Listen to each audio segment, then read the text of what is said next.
think Frank Lloyd Wright said it best. He says that Route 66 was sort of a channel that the people from the rest of the nation flowed into Southern California. Route 66, the Mother Road. It takes on its own life. It takes on its own experience. There, you have everything, as you have in a great novel. You have tragedy, you have excitement, you have adventure, you have romance. All these things are encompassed by the highway. Route 66, the road that tied the country together. Route 66 was like a river, always trying to find the best way to the sea, and in many ways it was a victim of its own success. It was literally and figuratively, in the beginning, the main street of America. It went right through the hearts of town. Route 66, one of America's greatest drives.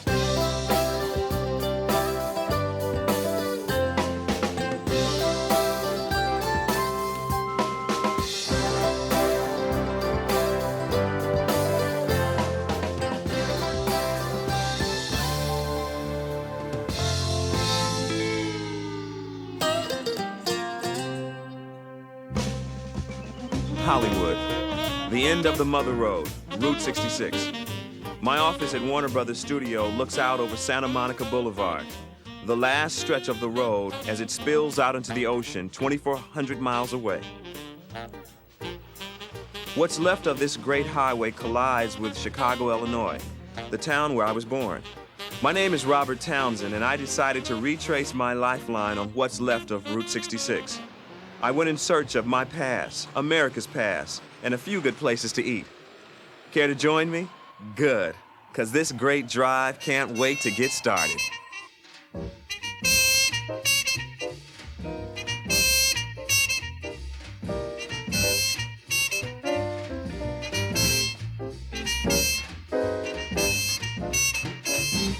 If you ever plan to motor west, travel my way, take the highway, that's the best. Get your kicks on Route 66. It winds from Chicago to L.A., more than 2,000 miles all the way. Get your kicks on Route 66. Now you go through St. Louis, Joplin, Missouri, and Oklahoma City looks mighty pretty, you'll see.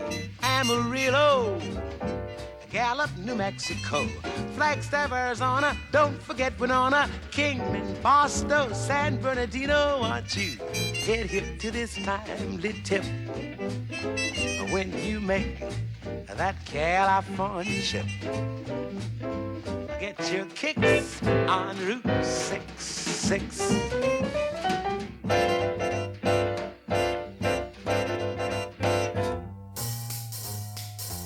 My roadside attraction began at the actual starting point of Route 66, the corner of Michigan and Jackson at downtown Chicago. As we head out of town, let me show you a few of the sights of Chicago.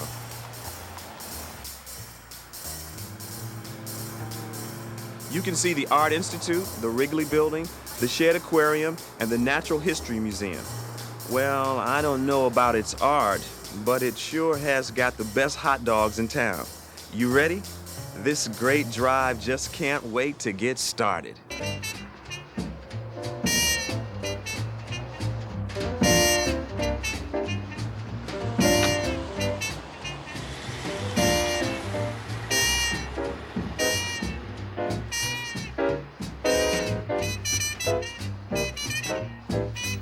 Now we're really on the open road, or what's left of it. The original Route 66 spanned 2,400 miles and crossed 8 states. Route 66 is one of America's first continuous ribbons of paved highway. Opened for travel in 1926, just as Henry Ford put America in the driver's seat, Route 66 became an asphalt stand-in for the American dream of the open road, pointing the way to golden opportunity. Outside Chicago, the road winds through the suburbs, gradually giving way to countryside and eventually to the town of Bloomington.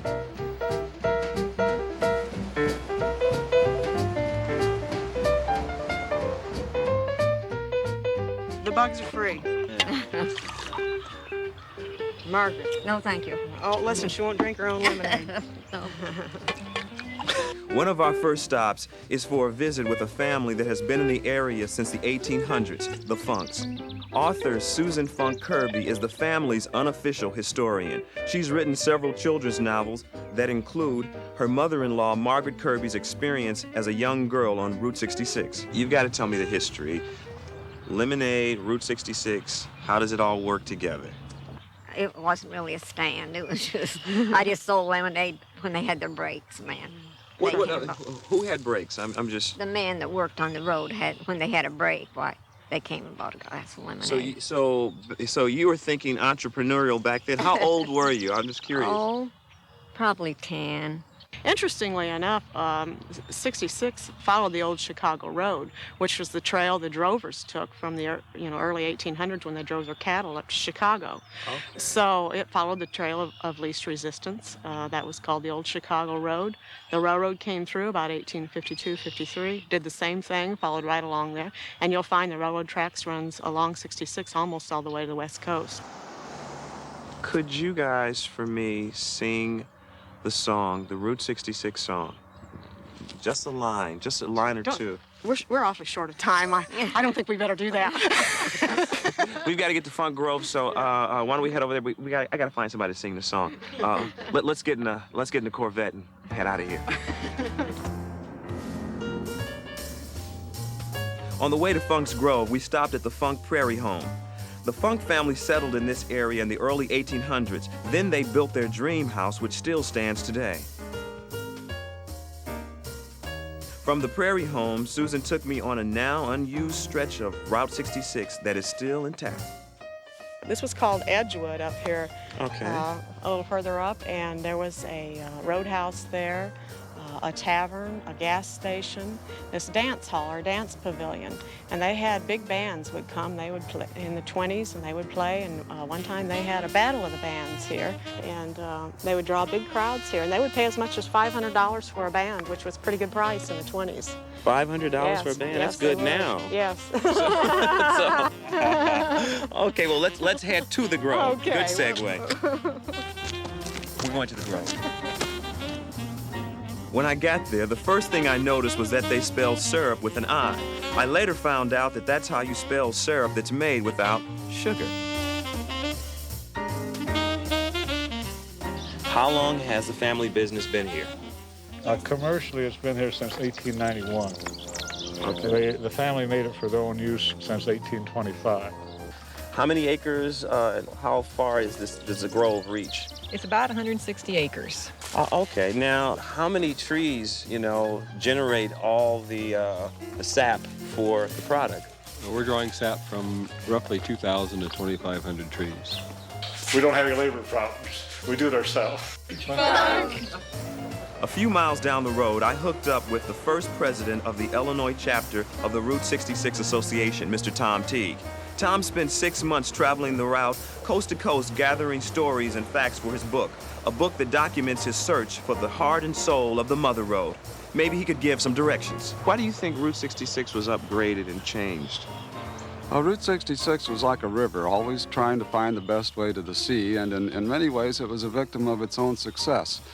It was literally and figuratively, in the beginning, the Main Street of America. It went right through the hearts of towns. They actually initially wanted the interstate highway system as a defense network. In the Cold War days, we were still worried that America might someday be invaded by a foreign power, and we wanted the kind of road system it would take to move the troops and material of war on. What is the fascination with Route 66? Well, it was a road of possibilities for people. It inspired people to dream, and then it gave them the chance along its pavement to work and to realize those dreams. That's unlike the interstates. It was a mom-and-pop operation where the individual could go out and pursue their destiny and have some chance of realizing it. And in the process of doing that, it combined the prized American qualities of party individualism and grassroots community spirit. They were both home on Route 66. We have a fellow here who started a restaurant 58 years ago, 57 years ago in Broadville, Illinois, and he called it the Pig Hip. This man's name is the Pig Hip. The Pig Hip restaurant. Explain that title. This The is- first thing this you have to is- do is explain that title. This The is- Pig Hip. Wow. This is Ernie Edwards, a Route 66 Hall of Famer from the Pig Hip in Broadwell, Illinois. How we got the name was there was a farmer came in one day, and he was kind of mad at his wife. She'd left right during harvest, and he wanted a sandwich. Well, of course, I was new in the business, eager to please. And I said, well, what would you like, sir? And he said, well, just give me one off that pig hip back there. And I had a fresh ham baked on the stove. And so I gave him a sandwich of it for sure, you know. And after he left, I got thinking, I never heard it called that before. And I got to talk to my attorney, and we copied and patented and so forth. And Colonel Sanders and I, we tried to sell one another franchises, but he went on. I stayed at home. Last question. This is the most important thing. Could you sing the song? We have to go to a meeting in Dwight. Anything to get out of that song. We can't get anybody to sing the song. I'm getting hungry. Well, I tried and tried, but nobody would sing the song. Do you know any of the songs? No. You don't No. know? And if I did, I wouldn't have been too. Well, thank you very much. Nice to meet you. Nice meeting you. Have a great fun. trip. You too. Have a good time on your first ride. Thank you. Be Going safe down out to the there. Dixie? Oh yeah, we're going down there now. Have lunch. So I mean, what's good on the menu at the Dixie? Oh, today was a 3-piece chicken, fried chicken. We're getting ready to go to the Hall of Fame, and I'm starving, so we're gonna get something to eat there as well. I would drive this, but I still like that Corvette, so let me get in the car. Taking the biker's advice, I stopped in McLean, Illinois, at the Dixie Truckers Home.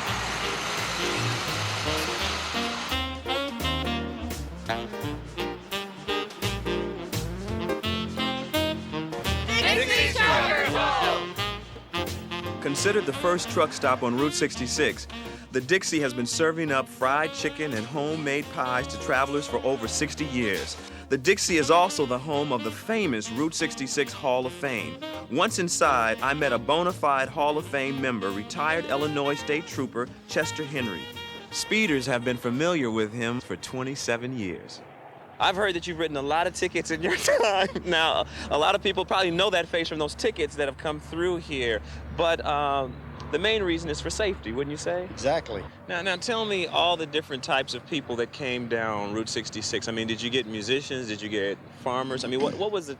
We got everything. I've arrested big-time Indianapolis-type race car drivers. I've arrested country music stars. I've arrested sports figures, politicians. A couple of them hold national office. You can say some of the names. I mean, I just... don't believe I better do that. You know? I don't think so. We've got to talk later so I can get the underground story. He doesn't want to tell because he has that badge on, and I respect that. Tell me, what is the fascination with Route 66? Well, the fascination for me was that getting to know the people in all the small towns, association with all the people that you met along the road, being able to be out there to help people, they broke down, to help them along the way, handling the accidents, meeting all the people up and down the line, and just a great old road and a great job. We get our kicks on Route 66!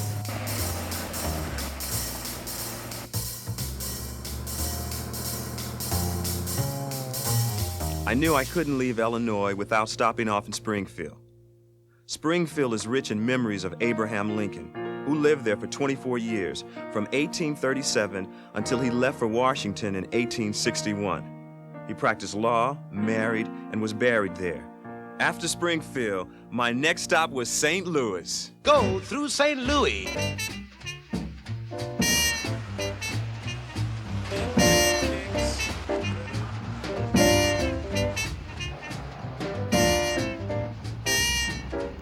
St. Louis, my kind of town. I can just imagine the travelers coming down the highway from Chicago to see all the big bands. Louis Armstrong, Duke Ellington, Count Basie. And I'm sure here in St. Louis, I'll be able to find someone, somewhere, that can sing this song.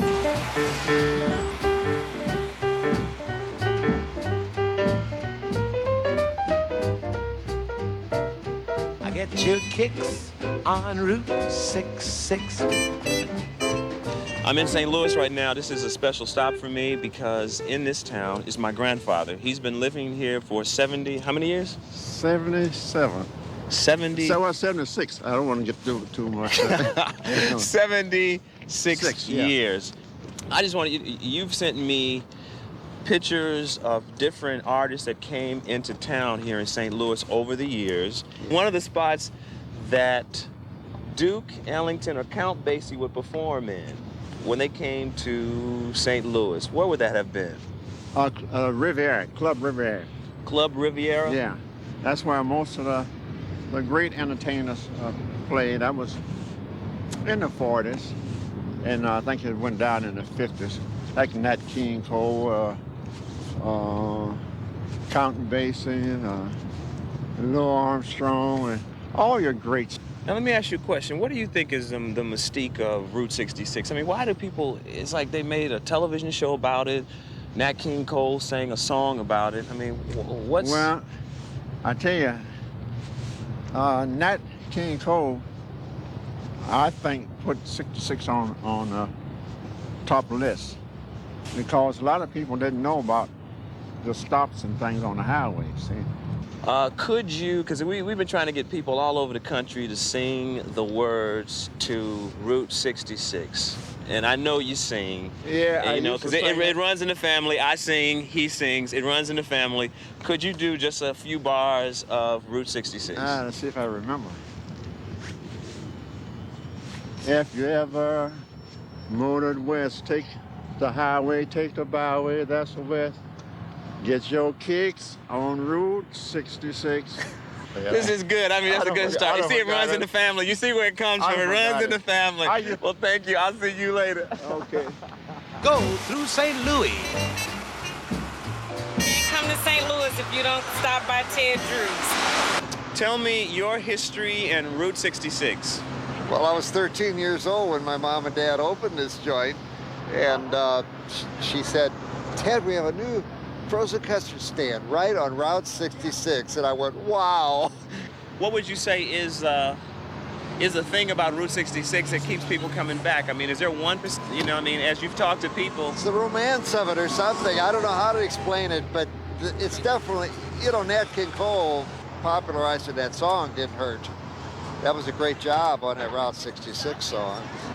Could you sing a version of it? Gosh. You know, I don't know what it is. Past Albuquerque, blah, blah, blah. Get your kicks on Route 66. So you remember when Route 66 was here? Man, listen here. Plenty of times I've been all the way from Chicago to California on 66. Really? Absolutely. Here's your mini tiramisu concrete, Okay. the Crater Copernicus, and the Twilight Sunday, sir. All right. Thank you very much. I gotta get to the car. See you guys later. Now, I was getting frustrated about this song thing, but I knew in St. Louis I could find somebody willing to sing this song.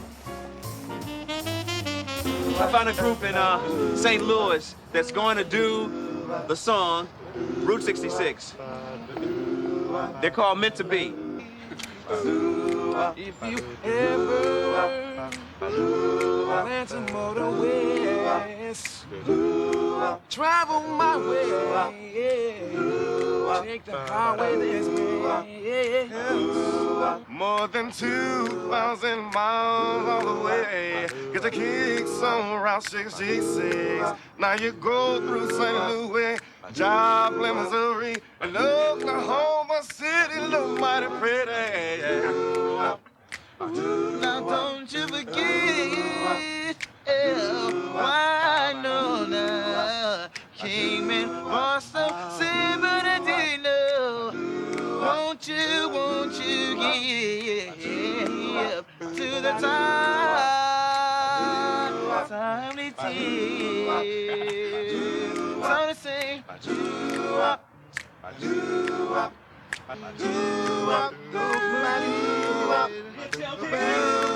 Get your kicks, get your kicks. I say get your kicks on Route 66. Get your kicks.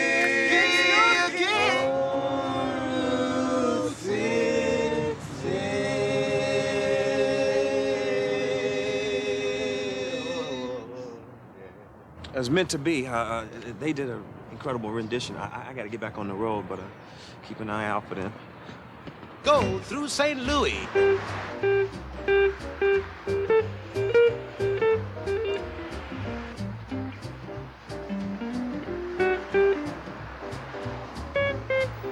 Further down 66, I visited with Doris Dana, president of Landmark Association of St. Louis, and architect Laurent Tourneau, and they told me about Coral Court. So the first thing is the history of this particular hotel, motel. Can you talk a little bit about that? Well, it was built in 41. It was built in 1941? Yeah, and it was, right at the end of the building boom before the material shortages came in and stopped construction for World War II. Okay, so built in 1941. Yes. And the road behind us is the old Route 66. It's the old Route 66, which at that time was one of the major transcontinental routes in the United States. It got its designation Route 66 in 1926, which is when the first of the national highways were numbered as national routes rather than state routes. When I got there wasn't much left. Scavengers carried away much of the glass, block, and stainless steel fixtures. And shortly after I left, I heard that the court was knocked down by developers. Doris and Laurent managed to have one unit of the court preserved in a transportation museum.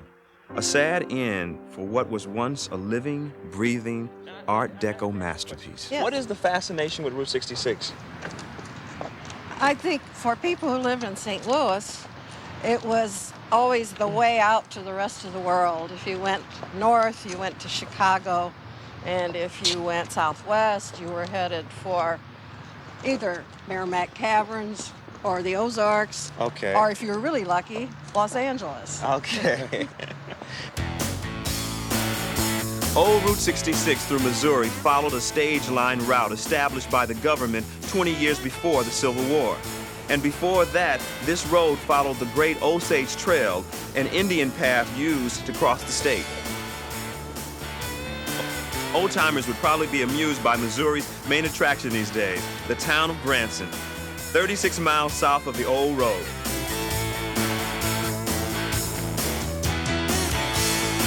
Branson is country Vegas, with casino theaters featuring acts like Wayne Newton, the Osmond Brothers, Lawrence Welk, Roy Clark, Kenny Rogers, and Andy Williams.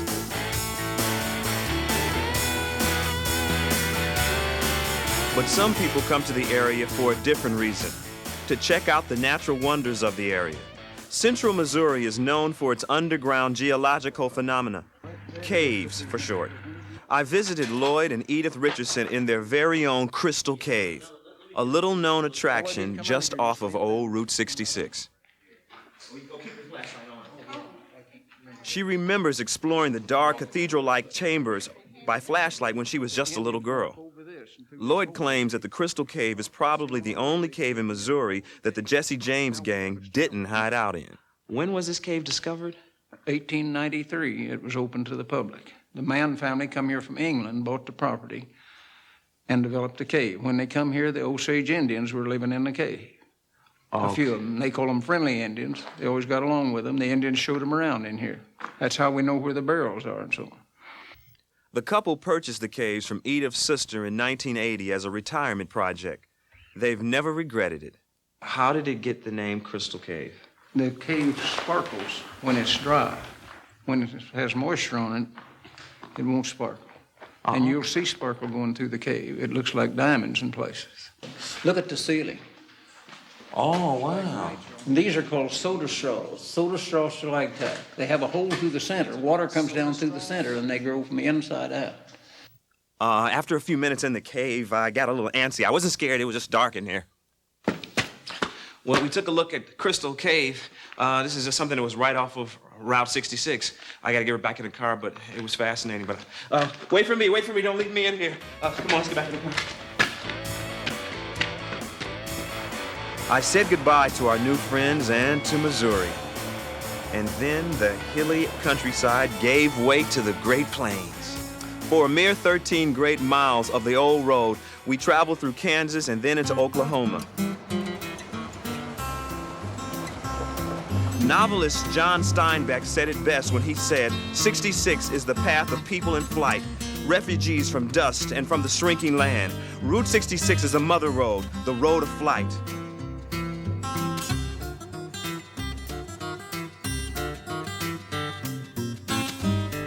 Another Oklahoma icon is Claremore-born cowboy philosopher Will Rogers. Part Native American, Rogers was Hollywood's #1 box office attraction in the 1930s, but he also had a popular radio show and a syndicated newspaper column.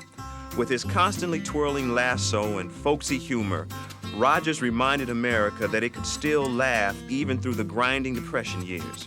Rogers died in a plane crash in 1935, and in 1952, Route 66 was renamed the Will Rogers Highway. Oklahoma was involved in the earliest publicity stunts held to advertise Route 66. In 1928, promoter C.C. Pyle held the Bunyan Derby, a cross-country race that followed the not fully completed Route 66.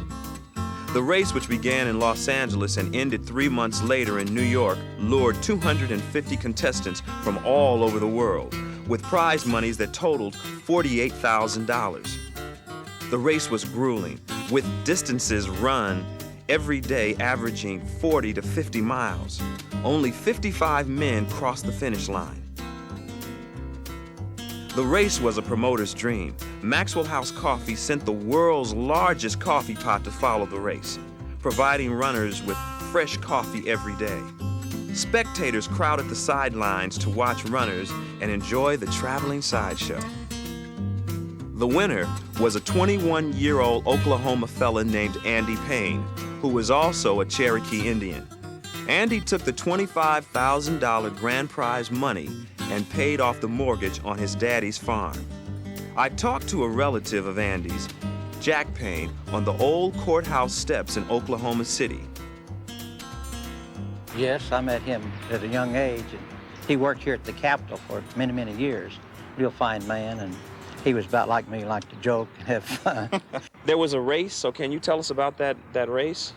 Yes, I was quite young at the time. I heard my daddy and my kinfolks talk about it. He started out the West Coast, and he traveled Highway 66 all the way across the nation, and he won the race, the Bunyan race. Call it the Bunyan race. Andy was the winner. Could you sing just a little bit of that song? Doubt it. Just a couple of lines. How's it start? Keep your kick. Get your kicks on Highway 66. Yeah. That's where I met my wife. A firm whose success was closely tied to Route 66 was the Phillips Petroleum Company. The company enjoyed an unusual coincidence in the 20s. It decided to include the number 66 on its trademark shield. Right about the time Route 66 was commissioned. As part of the service to customers, Phillips guaranteed clean restrooms, and a bevy of highway hostesses were hired to patrol the stations.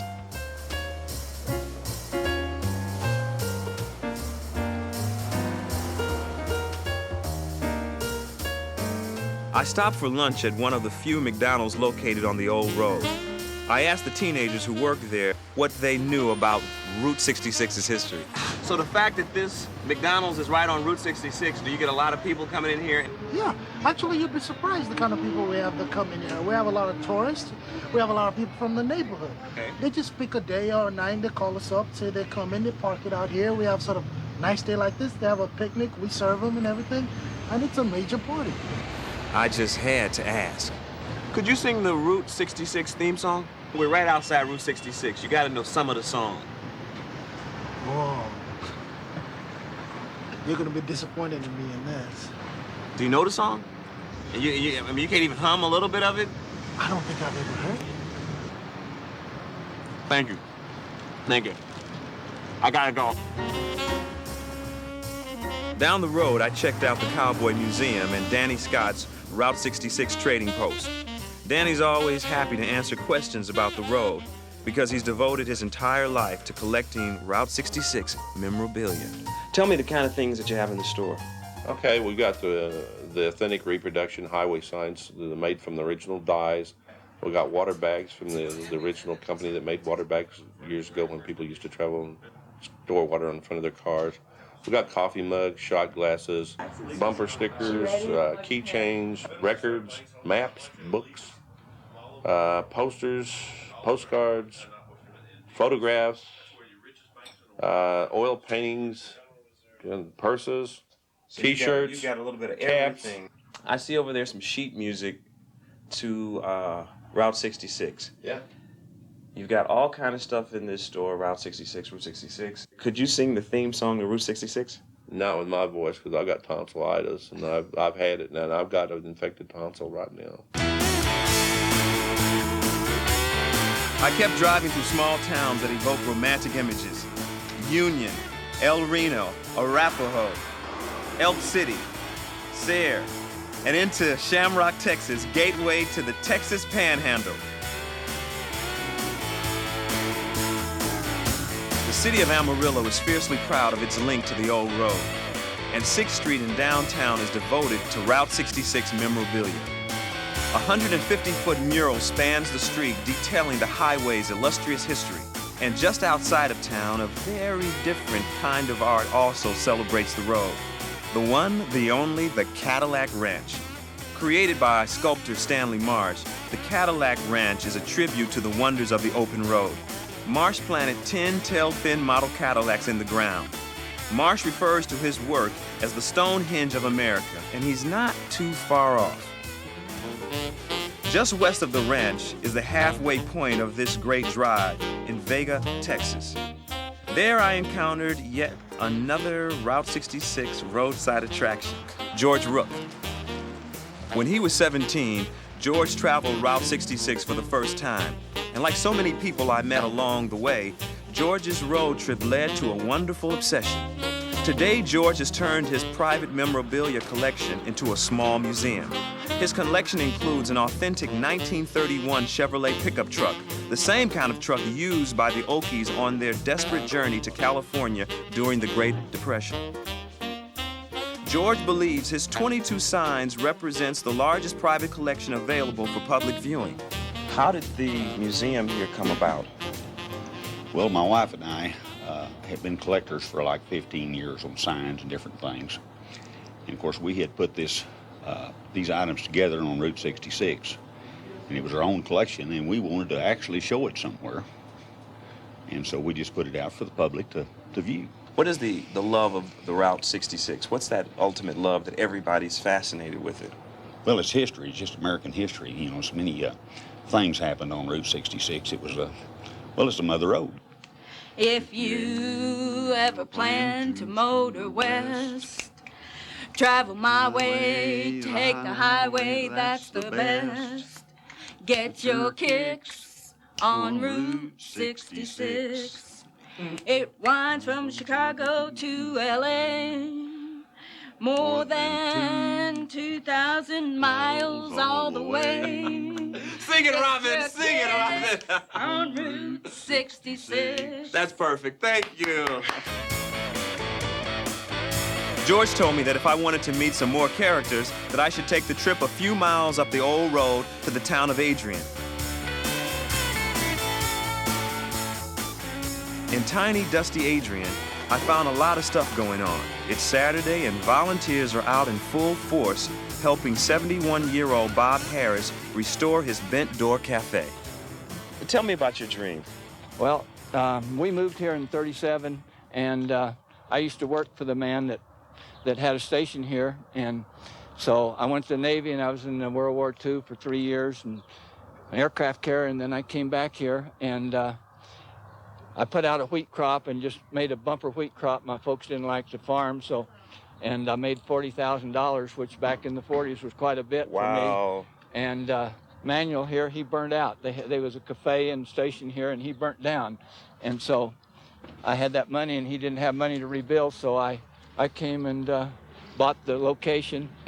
I went over to Guyman, Oklahoma, and got a control tower, government control tower. They shut down, and that's what goes around the front there. So this is an old control tower. Right. This was old government control tower, right? And that's why the door's bent, because in the control tower the door was bent like this, and the glass went around, the control tower like this, Yeah. Well, why did you buy the control tower? I mean, you know, what made you say that could be a restaurant? That could be. Well, I just look at something, you know, and see it, and I vision, you know, what it could do, you know, and so I saw it up there, and I just bid on it and bought it, and then I moved it down here on a dump truck, a lot of that stuff, you know, and put it up. After Bob left Albuquerque, Bob's childhood friend Stella Horton waitressed at the Bent Door. 40 years passed until one day Stella called Bob and told him that the cafe, by now broken down and abandoned, was going to be torn down. Bob swung into action and moved back to Adrian, saved the Bent Door, and created a local historical landmark. How long have you been associated with this place? Well, I have lived here for over 50 years. What is your favorite memory of the Bent Door? I learned a lot from the people who came by because they were interesting. And that's one of my favorite memories, is meeting the people.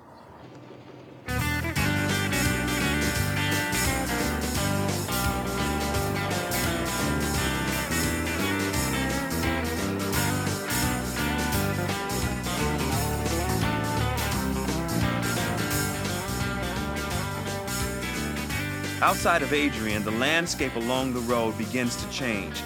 The flat desert expands into a series of ravines and many plateaus, a suggestion of what I was about to see in New Mexico.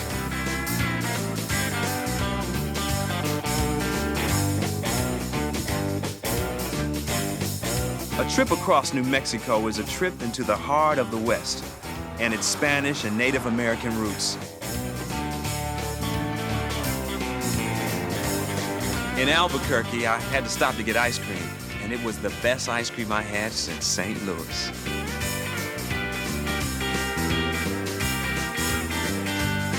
I stopped off to visit with eclectic artist Sam English, who owns and operates his own gallery in Albuquerque.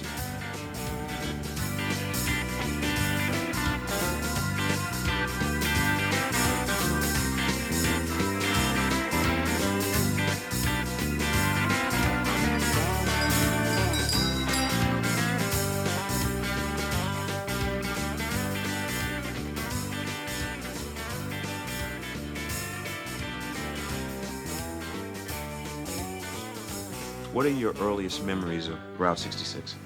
Well, I think probably a couple thousand years ago, coming down the trail, you know, with the tribe.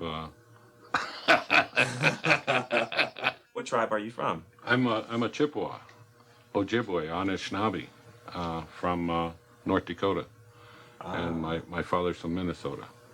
Do you try to incorporate Indian history into your art? Once in a while we do, but I'm an urban Indian, and my Indian experience is from an urban perspective, and I'm very open-minded about the things that go on traditionally in rural reservation communities, and I respect the spirituality and the tradition and the culture. So, you know, we Indian people are conquered people, and for conquered people, there's certain things that you use to survive. And two of those mechanisms are humor and spirituality. In a lot of your paintings, the Indians seem to have a lot of pride and dignity. I know that's not a mistake. Oh, no, we do that purposely because we don't want our people looking down and dragging their chins on the pavement. You know, we want our people looking up with lots of pride and lots of honor and lots of positive ego about who they are. As an artist, do you ever try to say, well, hey, I'm going to release, you know, a history of pain or whatever in some paintings? Oh, yeah, we do that. Probably you've noticed some of the poster prints we've done. We support lots of Indian recovery things, you know, like victims of abuse, child abuse. I for example, sit on the national board for the national organization Fetal Alcoholism Syndrome. And we've done a couple of paintings for them for poster prints. And we incorporate that tragedy into our art, you know, and hope that it provides a starting point for a new beginning for some Indian family or some community. I don't care what kind of community it is, as long as some family gets together and begins a new process. If you don't drink, you don't get FAS. It's that simple. Did you drive a lot on Route 66? Oh, yeah. We always head out on Route 66 unless we're going north. You know, if we're going east, we head down 66. If we're going west, we go on 66. Okay. So, you know, we spent a lot of time on this sort of, and growing up in the Southwest, 66 is a big highway in your life because it's a connecting highway. You know, it's a lifeline. Sam English's comments touched me deep. It just made me think I wish Albuquerque would have been in the song, but what rhymes with Albuquerque? Turkey?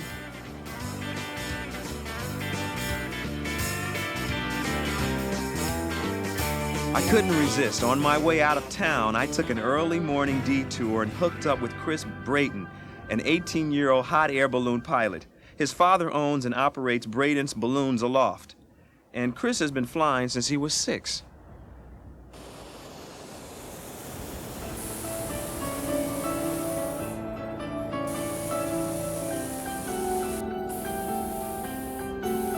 Dorothy, where's Dorothy? Toto! Wow. Wow. You can see for miles, man. This is great. So how did you get started doing this? I got started through my father. My father got started by a friend of his. His friend had a balloon. His friend invited us to go out ballooning one time during the balloon fiesta. The next year, the next balloon fiesta, we had our own balloon. Now, can we go up higher? Yeah, if you'd like to. Yeah, can we go up higher? Yeah.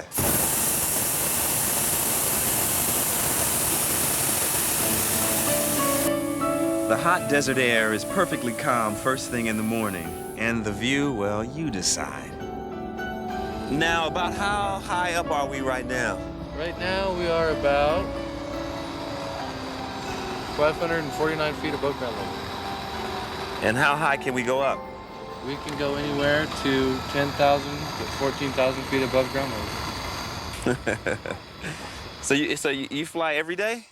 Not every day. We fly when we have rides or when I want to come out and play around or something. Practice. Oh, okay. He used the word practice. There I was with this 18-year-old. He looked like James Dean, and I just wanted to make sure that this rebel with a balloon could land safely, and he did.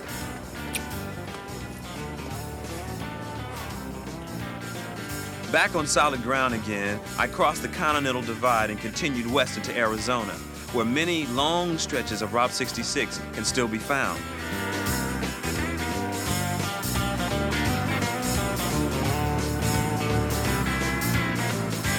In Seligman, I stopped off to pay a visit to Angel Delgadillo. We in Arizona have the longest remaining uninterrupted stretches of Route 66. You get off the I-40s, exit 139, also known as Crookton, 18 miles east of here, and you drive it through half a dozen different communities, and you end up at the Arizona-California border. You get back on it at Topak, Arizona.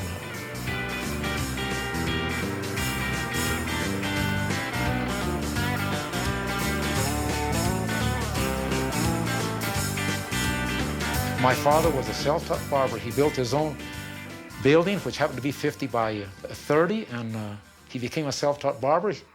But he went broke during the Depression and being bypassed by 66, and we almost went to California with the rest of the so-called Okies, but our music kept us here. The family formed a band, and their music entertained passers-by on Route 66, until that day in 1962 when the road was shut down. I was born here. I went to school here. All my brothers went to school here. Our children went to school here. They graduated here. It was sad to be bypassed by I-40 and be forgotten. The world doesn't, in general, does not know what it is to be forgotten. When your county officials forget about you, your state, when the federal bypasses, they just forgot about us. Just literally forgot about us. The Delgadillos refused to become obsolete. Angel's brother runs the colorful Snowcap Diner, one of America's truly great roadside restaurants. Seligman is a magnet for Route 66 junkies from all over the country and the world. You know the number of Chuck Berry and the Rolling Stones, Get Your Kicks, so we're getting our kicks over here. Route 66. We're from Paris, from France, And we flew yesterday here and we started our trip from Las Vegas. And now here we are. We wanted to take the Route 66, very famous, and we're going to Grand Canyons. Route 66 symbolizes the American road trip, which includes just going out on the open road with your car, traveling from town to town, all the gas stations, the old signs, the wide open country, the trains running across the plains, stopping at these little motels, having breakfast at one of the little diners.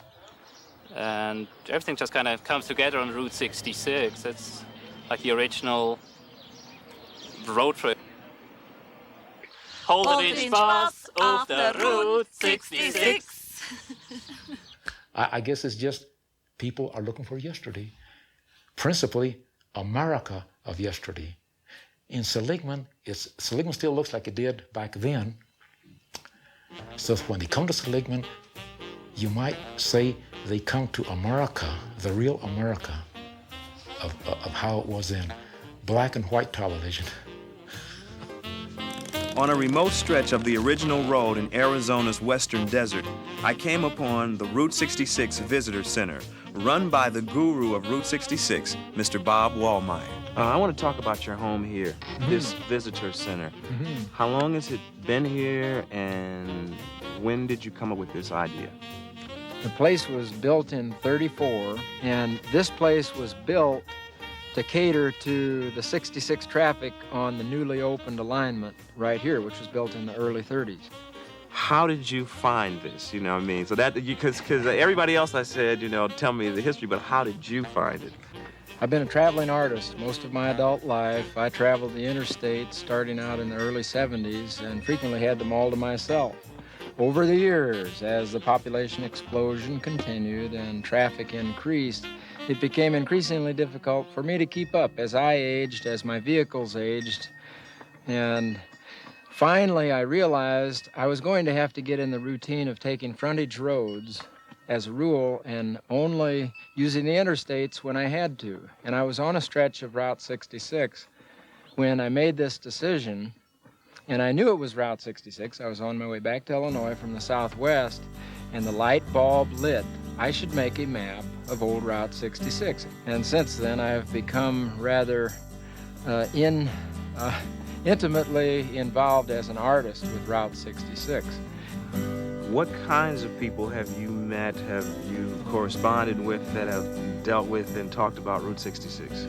I've met very few people who don't have stories to tell, and very few who ask me, what is 66? What is it, what's the big deal about 66? What is this 66? Most people know about 66 of any age and from any country. I attribute a big part of it is the book, John Steinbeck's Grapes of Wrath, the TV series, which is shown in syndication all over the world, and the song, Bobby Troupe's song, Get Your Kicks on Route 66. And then, of course, this fascination with the West in general. The cowboys, the Indians, the beautiful rocks, all the stuff they've seen in the Westerns, Disneyland, the Grand Canyon, Las Vegas.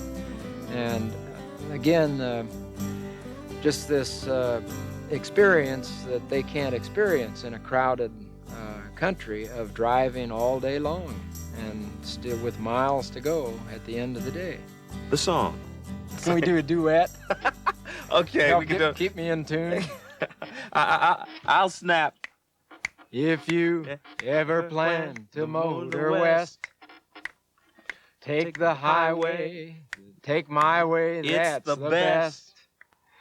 Get your kicks on Route 66. Da, da, da, da, da, da, da, da. Get your kicks on Route 66. Get your kicks on Route 66. I can't sing. That was fair. We practiced that. We get it. Well, I wish you only the best. I wish you only the best. Thank you. And we got to work on that song. How does it start again? Yeah.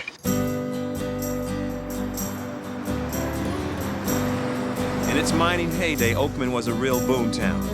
World War II ceased operations in the 40s, but Route 66 brought a steady trickle of traffic to local businesses until the scenic mountain town was bypassed in 1951. Today, few tourists are aware that untold millions of dollars in gold lie beneath their feet.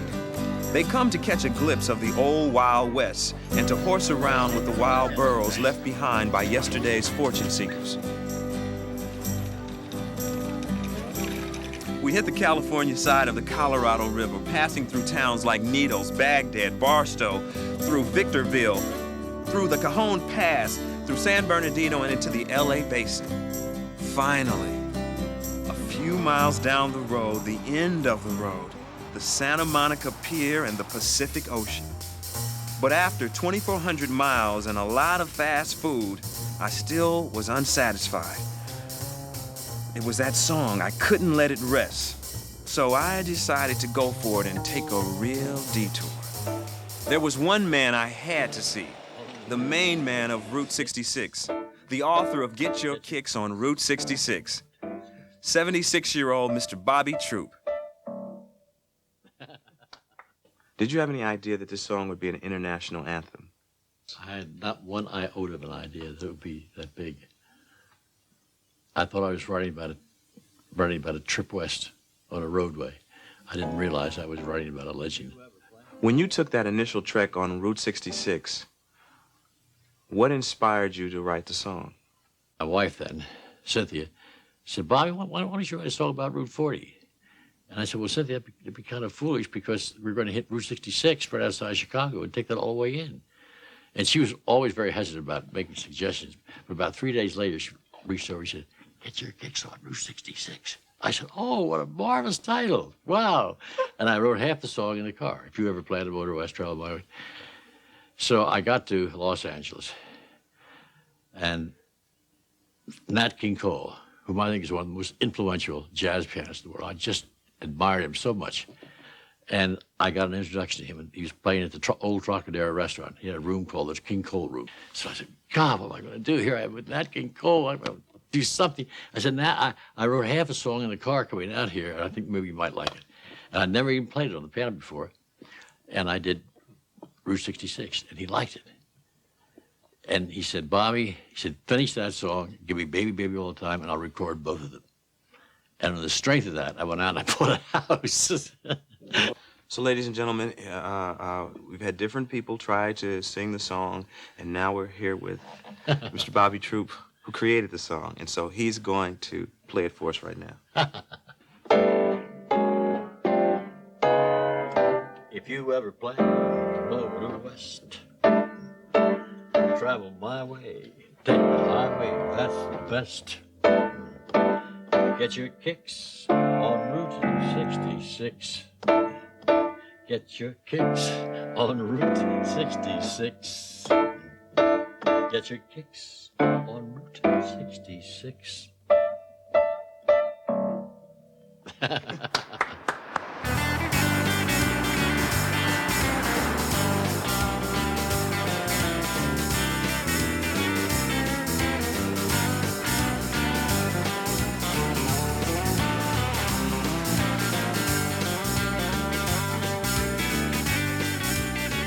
At last, the song and my journey has been sung. What did I learn? Route 66 is like a kind of asphalt hologram, connecting us to an America that has been ground under the wheels of progress. A lot of things have changed for the better since Route 66 was bypassed, but we've lost a lot of things too. A kind of innocence, a kind of pedal-to-the-metal culture that said it was okay to follow your dream, wherever it led. It's been a journey for me on Route 66. You know, learning, I mean, from the caves to being in Albuquerque on the balloons to seeing in Oakman the burros on the streets. So, I mean, I've had a full journey, and it's been an incredible journey. And it's all one road to take you from site to site to site.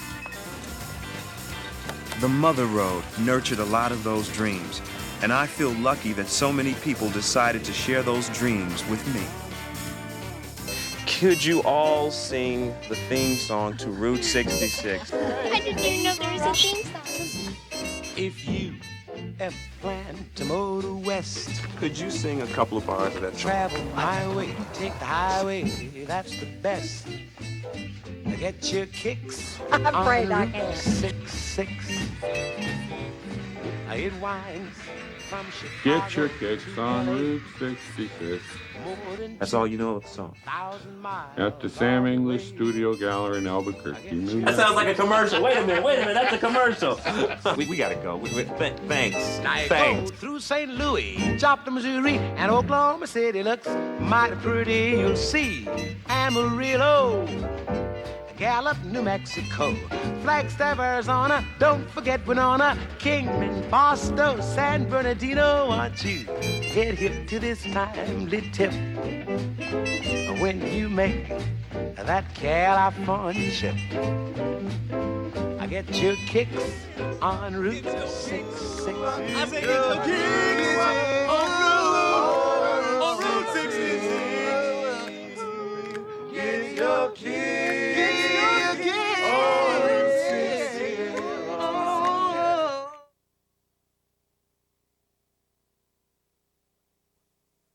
Funding for this program was made possible by the Corporation for Public Broadcasting and by annual financial support from viewers like you. This is PBS.